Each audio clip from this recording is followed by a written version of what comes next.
Good morning. Today, 14th October 2025, Tuesday. Wisdom of word of God morning ડિવોશનમાં આપ સર્વનો આવકાર કરવામાં આવે છે અને પ્રેમી સલામ પાઠવવામાં આવે છે. આજે સવારે આપણે પ્રભુના વચનોમાંથી નીતિવચનોનું પુસ્તક એનો 15મો અધ્યાય અને એની 5મી કલમ પર ટૂંકું મનન કરવા માગીએ છીએ. પ્રોવર્બ્સ ચેપ્ટર 15 વર્સ 5. અને પ્રભુનું વચન આ પ્રમાણે આપણને કહે છે, મૂર્ખ પોતાના બાપની શિખામણને તુચ્છ ગણે છે, પણ ઠપકાને લક્ષમાં લેનાર સાણો થાય છે. એનઆઈવી બાઇબલ પ્રમાણે, a fool spurns his father discipline, but whoever heeds correction shows prudence. અને આ પ્રભુનું વચન છે અને આપણે મોટા ભાગે જે નીતિવચનોનો અભ્યાસ કરી રહ્યા છે અને એમાં પૃથ્વી પરના જે વ્યવહારિક સંબંધો છે, જે કૌટુંબિક સંબંધો છે, જે લાગણીના પ્રેમના સંબંધો છે, અને એમાં પણ પ્રભુએ ખાસ પ્રકારના લેયર્સ મૂક્યા છે. પ્રભુ ખાસ પ્રકારના જે સજેશન્સ મૂક્યા છે અને એમાં ખાસ કરીને મા બાપ અને બાળકોનો સંબંધ એ બહુ અગત્યનો સંબંધ આ પૃથ્વી પર જોઈએ છે.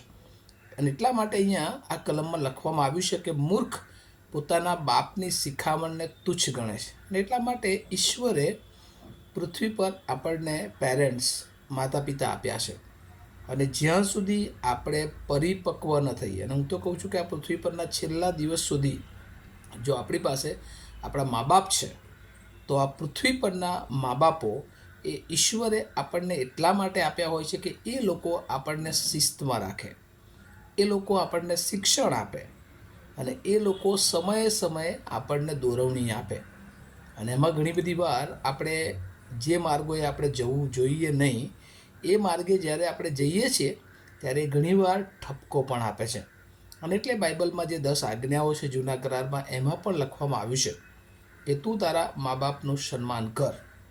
અને એ જ વાત જાણે કે અહીંયા પણ લખવામાં આવી છે, મૂર્ખ પોતાના બાપની શિખામણને તુચ્છ ગણે છે. હંમેશા જે પેરેન્ટ્સ છે, મા બાપ છે પૃથ્વી પરના, એ પોતા બાળકોનું ભલું જ ઈચ્છતા હોય છે. અને એ હંમેશા બાળક મારું કેવી રીતે આ પૃથ્વી પર અને આત્મિક રીતે વૃદ્ધિ પામે, અને એટલે સમયે સમયે પોતાના અનુભવો આધારે, પોતાના વિશ્વાસના અનુભવોને આધારે તેઓ ઘણી બધી વાર દોરતા હોય છે.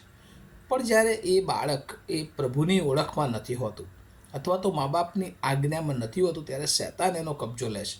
અને એટલે માતા પિતાઓ ઘણીવાર જે શિખામણો આપે એને તુચ્છ લાગે છે, અને એવું લાગે છે કે આ બધું અમને કેમ કે કરે છે. અને એટલે ઘણી બધી વાર એ ગણકારતા નથી, અને એટલે ઘણી બધી વાર એ પસ્તાય છે. અને એક સમય એવો આવે છે કે મા બાપની આજ્ઞા ન માનવાને કારણે તેઓ લાંબા ગાળે પછી એમને એવું થાય છે કે મેં આ કર્યું હોત તો સારું. અને એટલે આ પૃથ્વી પરના મા બાપની વાત છે. અને એવી જ રીતે ત્યાં લખવામાં આવ્યું છે કે આપણા જે આકાશમાંના બાપ, જે આપણા સ્વર્ગીય પિતા, મા બાપ, પેરેન્ટ્સ જેને આપણે કહીએ છીએ, કે જે ઈશ્વરે તમને મને આ પૃથ્વી પર જન્મ આપ્યો છે, અને એ ઈશ્વર પણ ચાહે છે કે આપણું જીવન એ શિસ્તમાં હોય, ડિસિપ્લિનમાં હોય. અને એટલે આજનું વચન જે છે, ડિસિપ્લિન વાઇઝલી હિડેડ, શિસ્ત એ સમજદારીપૂર્વક ધ્યાન આપવામાં આવે. જે ડિસિપ્લિન છે, જે શિસ્ત છે, એ ઘણી બધી વાર કડવી લાગે છે. નિયમોમાં રહેવું, શિસ્તમાં જીવન જીવવું એ એટલું સહેલું નથી, પણ શિસ્તમાં જીવન જીવવાને કારણે ઘણી બધી વાર મોટા આશીર્વાદો, આપણા જીવનની મોટી આગવી છાપ એ ઊભી થઈ શકે છે. અને શિસ્ત એ આપણને પ્રોટેક્શન પૂરું પાડે છે. જ્યારે આપણે ખોટા માર્ગો તરફ જઈએ છીએ ત્યારે આ ડિસિપ્લિન આપણને રોકે છે, આપણને બચાવે છે બીજા અર્થમાં.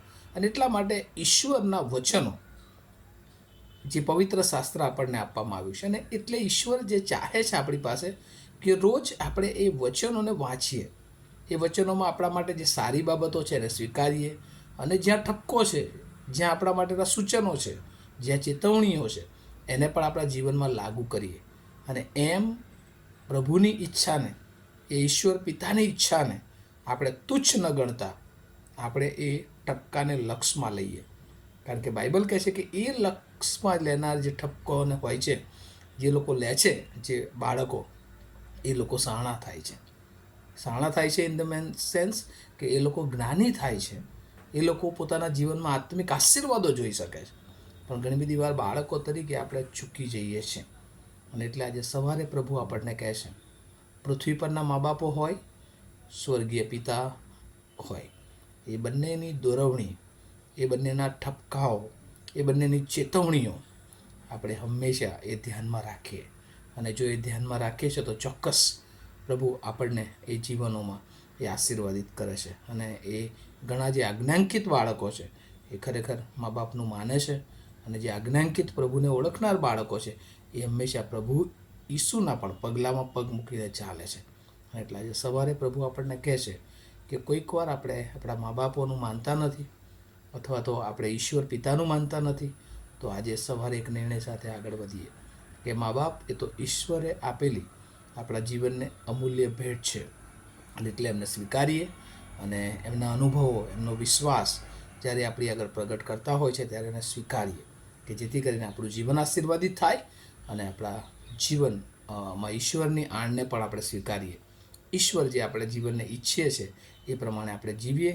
અને ઈસુ ખ્રિસ્ત પણ આ પૃથ્વી પર આવ્યા, પણ એમણે હંમેશા કીધું કે દેવની ઈચ્છા પ્રમાણે મારા કડવો પ્યાલો પણ હું દેવની ઈચ્છા છે અને હું કરીશ. અને ઘણી બધી વાર આપણને અઘરું લાગે, પણ આપણા મા બાપ પૃથ્વી પરના અને સ્વર્ગના પિતાની આજ્ઞાઓ, ડિસિપ્લિન, શિસ્તમાં આપણા જીવનને ઢાળીએ કે જેથી કરીને આપણું જીવન એ બીજાઓને માટે નમૂનારૂપ બની જાય. આ વચનો સમજવા માટે પ્રભુ એની બહુ જ કૃપા આપણે સર્વને આપે. આવો આપણે પ્રાર્થના કરીએ. અમારા અતિ પવિત્ર અને જીવતા ઈશ્વર, અમે આભાર માનીએ છીએ. સુંદર વચન તમે અમને આપ્યું છે કે ઘણી બધી વાર અમે જે ચૂકી જઈએ છીએ, અમારા મા બાપના ઠપકાઓને, શિખામણોને પ્રભુ અમે ધ્યાનમાં લેતા નથી, અમે એને તુચ્છ ગણીએ છીએ ઘણી બધી વાર. પણ પ્રભુ આજે સવારે તમે અમને શીખ્યું છે, અમારા માટે તમે આ પૃથ્વી પર તેઓને આપ્યા હોય છે.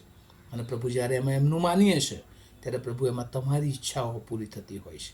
પ્રભુ અમે તમને પણ પિતા તરીકે, અમારા દેવ તરીકે, અમારા પ્રભુ તરીકે આ પૃથ્વી પર અમને જન્મ આપ્યો છે, ત્યારે અમે ઘણી બધી વાર તમારી ઈચ્છાઓને પણ પ્રભુ અવગણીએ છીએ. ત્યારે આજે સવારે પ્રભુ તમારા આજ્ઞાંકિત બાળકો બનવાને માટે અમને સર્વને તૈયાર કરો એવી પ્રાર્થના ઈસુ પ્રભુના નામમાં સાંભળો, તેનો સ્વીકાર કરો. Amen. Have a nice day to all of you. Thank you.